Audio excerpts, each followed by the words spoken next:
Hello everyone, and welcome to my channel General Hospital today. I hope everyone is having a wonderful day.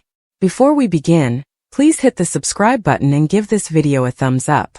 Ronnie never thought he'd see the day when his arrogance would come crashing down around him, but life in Port Charles had a cruel way of teaching humility. The tension in the Quartermain mansion was unbearable. The air was thick with unspoken rage and disappointment.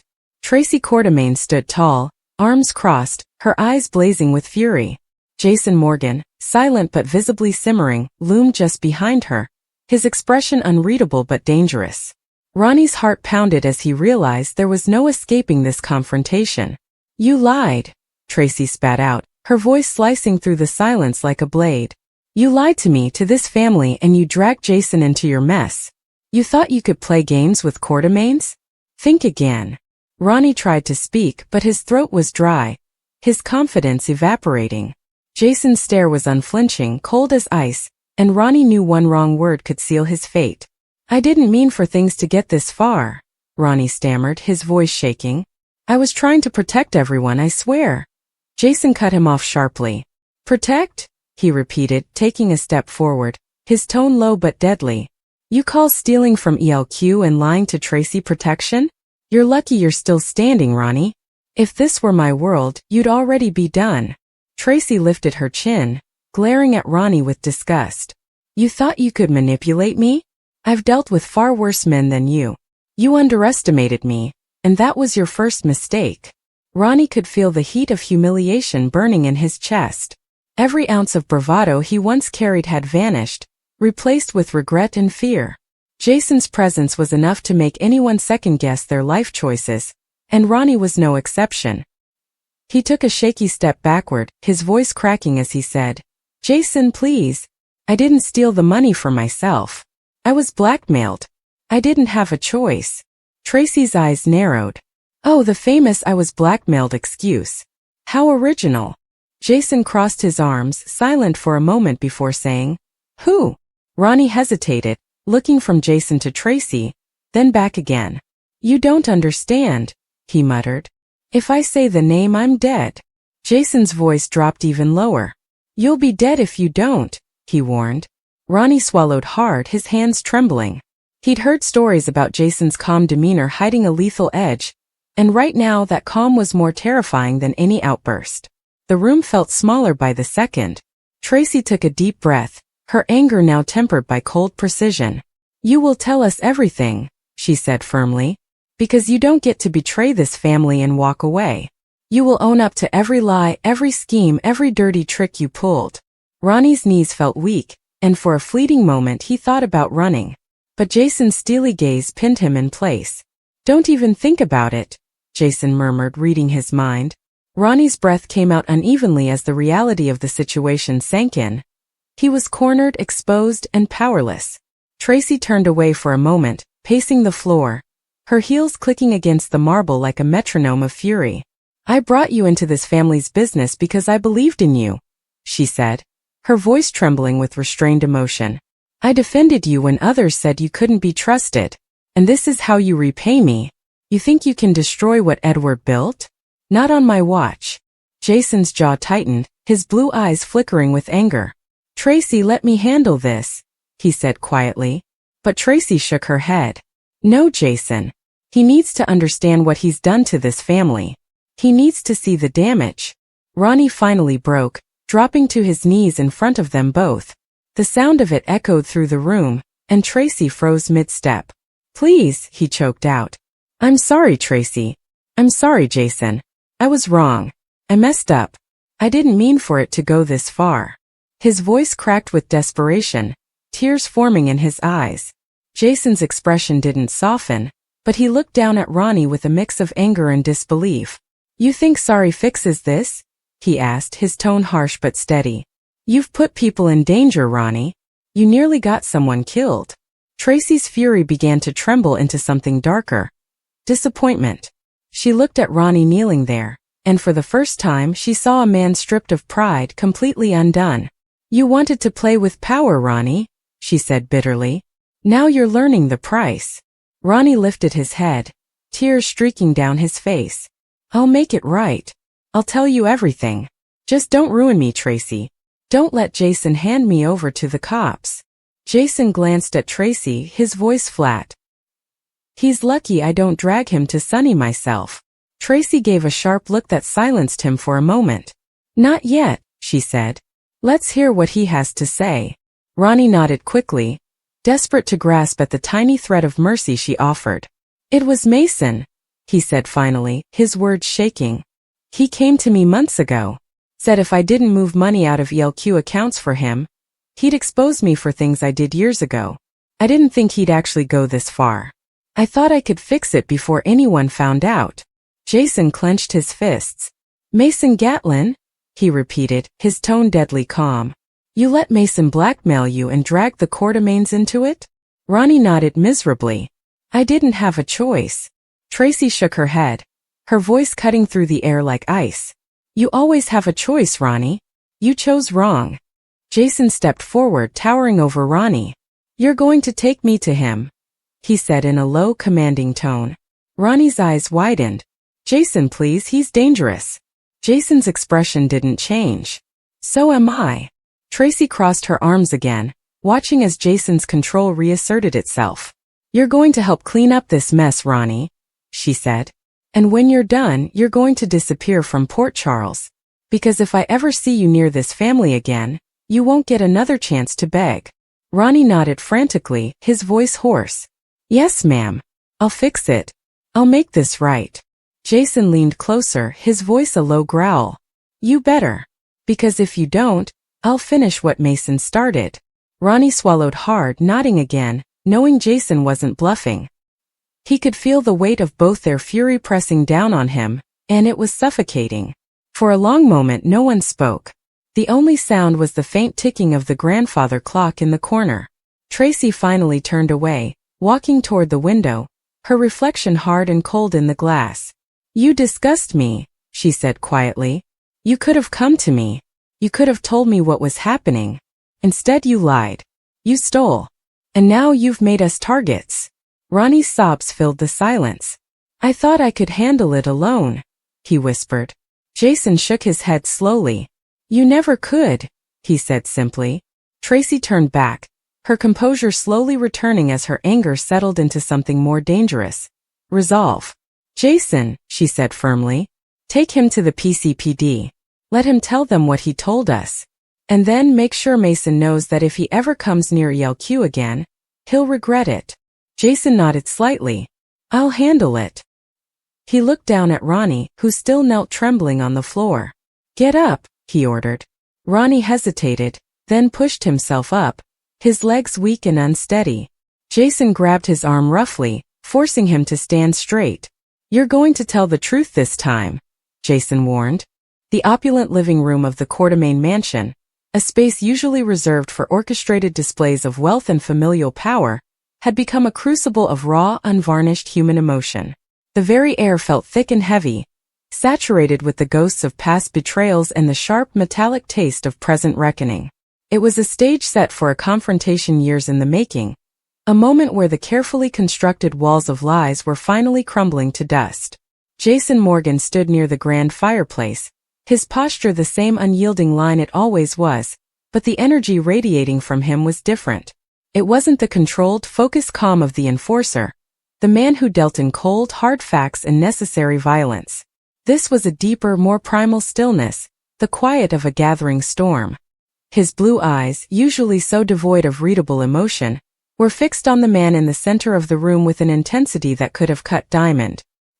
He was the judge, the jury, and if necessary, the executioner, and his verdict had already been reached. Beside him Tracy Quartermain, a woman whose sharp tongue and shrewd mind had navigated the shark-infested waters of her family for decades, was uncharacteristically silent. Her arms were crossed tightly over her chest, not in a gesture of defiance, but as if to hold herself together. The usual mocking glint in her eyes was gone, replaced by a profound, weary hurt. She watched the scene unfold, her gaze a mixture of disgust and a painful, reluctant pity. She had been manipulated, used as a pawn in a game she hadn't even known she was playing, and the humiliation of that was a fresh wound on top of the old scars. And in the center of it all, Under the unforgiving glare of the crystal chandelier, was Ronnie. Once a man who carried himself with a slimy, unearned confidence, he was now a shell of that former self. His clothes were disheveled, his face pale and slick with a panicked sweat. His eyes darted between Jason and Tracy, a trapped animal searching for an escape route that had long since been sealed off. The evidence was irrefutable. The digital trail, the witness accounts coerced into the light by Jason's particular brand of persuasion, the financial records, it was all laid bare. He had been caught in a web of his own spinning, and the spiders he had tried to ensnare were now closing in. You understand, Jason's voice was low, devoid of inflection, yet it carried through the room with the force of a physical blow, that there are no more lies left to tell. No more excuses. We have it all. The fake invoices, the offshore accounts you used to siphon from the ELQ accounts Tracy managed. The staged security breaches you used to cover your tracks. And we know about the deal you made with Cyrus Renaud. At the mention of Cyrus's name, a fresh wave of terror washed over Ronnie. That was the one part of his scheme he had been certain was buried too deep for anyone to find. Cyrus Renaud was not a man whose name one invoked lightly. His involvement elevated Ronnie's crimes from simple embezzlement to a capital offense in the underworld's ledger. Jason, please, Ronnie stammered, his voice cracking. You have to understand. I was in a corner. I had debts. Debts you don't walk away from. Cyrus, he offered me a way out. All I had to do was destabilize a few of Tracy's holdings, create a little chaos. I never meant for it to go this far. Tracy found her voice then, a sharp, brittle sound. You never meant for it to go this far? She repeated, her tone dripping with acidic scorn. You systematically looted funds I was entrusted with, you compromised the security of this family's legacy, and you handed leverage to a man who would see this entire city burn to the ground for a percentage point of profit. What precisely was your endgame, Ronnie? A tropical retirement before Cyrus decided you were a loose end and had you fitted for a concrete overcoat. Ronnie flinched, her words hitting too close to the fear that had been gnawing at him for months. He had been living on borrowed time and he knew it. But facing Cyrus's wrath seemed a distant threat compared to the immediate, tangible danger standing a few feet away in the form of Jason Morgan. I was a fool, Tracy. A desperate, greedy fool, he cried out, his hands trembling as he held them out in a placating gesture. I see that now. I do. I'll give it all back. Every last cent. I'll wire it all back today, right now. Jason took a single step forward. It wasn't a large movement, but it was enough to make Ronnie stumble back a step, his heel catching on the ornate edge of the Persian rug. The money is already gone, Jason stated flatly. We recovered it 48 hours ago. You were just the last one to know. The revelation stole the last vestiges of color from Ronnie's face. His financial escape hatch was gone. He was utterly, completely bankrupt in every sense of the word. Then what do you want from me? He whispered, his voice ragged with despair. What we want, Tracy said, stepping forward to stand beside Jason, a united front, is something you've never been particularly good at, Ronnie. Accountability. You didn't just steal from a company. You betrayed a trust. You looked me in the eye, sat at my table, and you lied. You made me look like a fool in front of my own family, in front of the entire Port Charles business community. You used my name, my reputation, as a shield for your filth. The weight of her words, the sheer, focused contempt in them, seemed to physically press down on Ronnie. He saw in that moment that this wasn't just about the crime. It was about the personal, intimate nature of the betrayal. He had not just broken rules. He had broken a human connection, however transactional it may have been. Jason's gaze was unwavering. You're going to confess everything to the PCPD. You're going to sign a full, detailed statement, implicating yourself and outlining every instruction you received from Cyrus's organization. You will become the state's key witness. No. The word was a strangled gasp. You can't ask me to do that. You know what Cyrus will do to me. Prison cell won't protect me. Nothing will protect me. He'll have me killed before I even finish my mugshot. That's the choice, Jason said, his tone leaving no room for negotiation. You face the legal system or you face me. Right here. Right now. The implicit threat in those words hung in the air, more terrifying than any shouted ultimatum. Ronnie knew Jason's reputation. He knew that facing him was not a metaphor. It was a promise of a final, brutal, and utterly efficient conclusion. The PCPD, even Cyrus's long reach, offered a sliver of a chance, a few more desperate breaths. Jason offered only an end. It was in that moment, standing on the precipice of his own annihilation, that something in Ronnie broke. The last shreds of his pride, his dignity, his sense of self-preservation, all shattered under the immense, crushing pressure. His knees, which had been trembling violently, gave way. He didn't simply slump to the floor. It was a deliberate, desperate collapse. The sound of his knees hitting the polished hardwood floor was a dull, final thud that echoed in the silent room. Tracy's breath caught in her throat. She had expected begging, pleading, tears perhaps. But this was an act of utter submission. It was medieval. It was grotesque. And it was profoundly effective. "Please," Ronnie choked out, his head bowed, his shoulders shaking with ragged sobs. He was no longer looking at Jason. His pleading, desperate eyes were fixed on Tracy. He had correctly identified Jason as an immovable force, a cliff face against which his pleas would simply shatter. But Tracy was human. She was motivated by anger, by hurt, by a sense of justice, but she was not a killer. She was his only hope. "Tracy, please," he wept, his voice thick with tears and snot. "I am so sorry. You have to believe me. I am so sorry. I was wrong. I was a weak, pathetic, horrible man. I betrayed you. I disrespected you. I see the magnitude of what I've done now. I see the hurt in your eyes and I know I put it there. Please, I am begging you. Forgive me. Please forgive me." The words poured out of him in a torrent of self-flagellation. He wasn't just asking for his life. He was asking for absolution. He was confessing his sins not to a priest, but to the woman he had wronged, hoping against hope that her mercy could somehow stay the hand of the angel of death standing behind her. Tracy stared down at him, a maelstrom of emotions warring within her. There was a part of her, a large part, that felt a savage sense of satisfaction.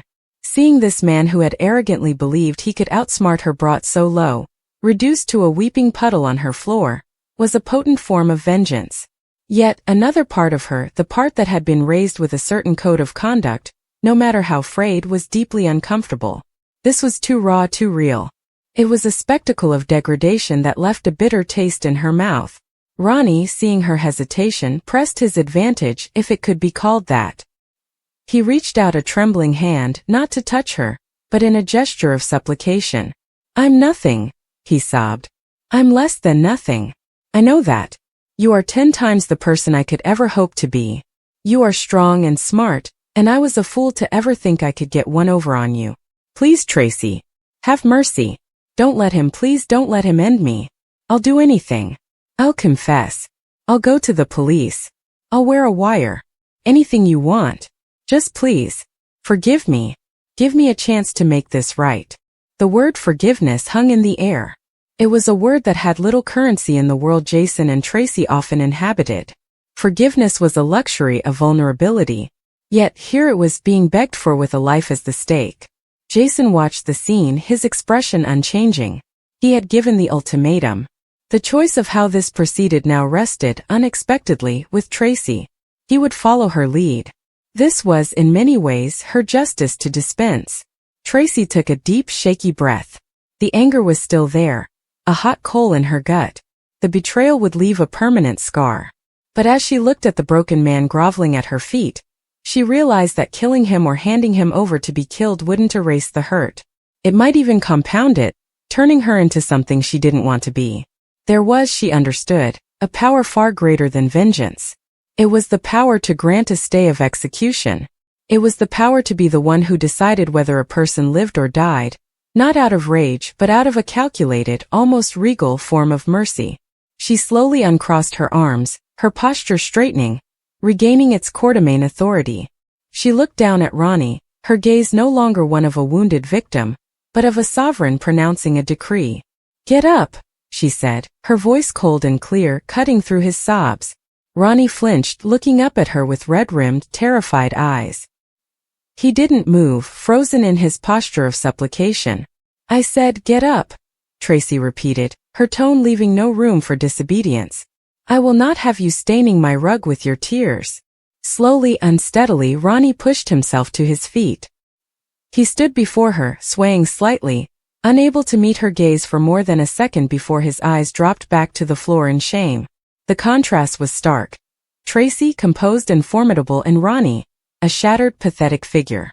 Your begging is pathetic, she stated, not with cruelty, but with a simple, devastating truth. It doesn't move me. Your tears are for yourself, not for the damage you've caused. I see that. Do not for 1 second believe I am fooled by this performance. Ronnie opened his mouth to protest, to insist on his sincerity, but a slight shift in Jason's stance behind Tracy made him snap it shut again. However, Tracy continued, her eyes narrowing, your life is not worth the burden it would place on my conscience. Or on Jason's. You are not worth that. You are a gnat. An annoyance. And your punishment will not be a quick, quiet death that ends your problems. Your punishment will be living with the consequences of your actions. She took a step closer, her voice dropping to a deadly whisper. You will do exactly as Jason said. You will go to the PCPD. You will confess to everything. You will provide them with every detail of your dealings with Cyrus Renaud. You will become their star witness, and you will live the rest of your life, however short that may be, looking over your shoulder, waiting for the knife in the dark or the bullet from the shadows. You will know true fear, Ronnie. You will live in a cage, both literal and figurative, and every single day. You will remember that the only reason you are still breathing this air is because I, Tracy Quartermain, decided to allow it. She paused, letting the full weight of her sentence sink in. It was a fate in many ways worse than death. It was a life sentence of paranoia and dread. Do you understand the mercy I am showing you? She asked, her head tilted. Ronnie could only nod, a jerky, broken movement. Yes, he whispered. Thank you. Thank you, Tracy. Don't thank me, she snapped. Your gratitude is as worthless as your word. Your life from this moment forward belongs to the justice system. You will do exactly as you are told. If you deviate from this plan by so much as a single syllable, if you try to run, if you even think about double-crossing us, the deal is off. And you will answer to Jason. Is that perfectly clear? Ronnie's eyes flickered toward Jason, who gave a single slow nod. It was all the confirmation he needed. Crystal, Ronnie breathed, his body slumping in defeat. The fight was gone. The desperation had been replaced by a numb, terrified acceptance. He had traded a quick death for a slow, terrifying one, and he was grateful for the trade.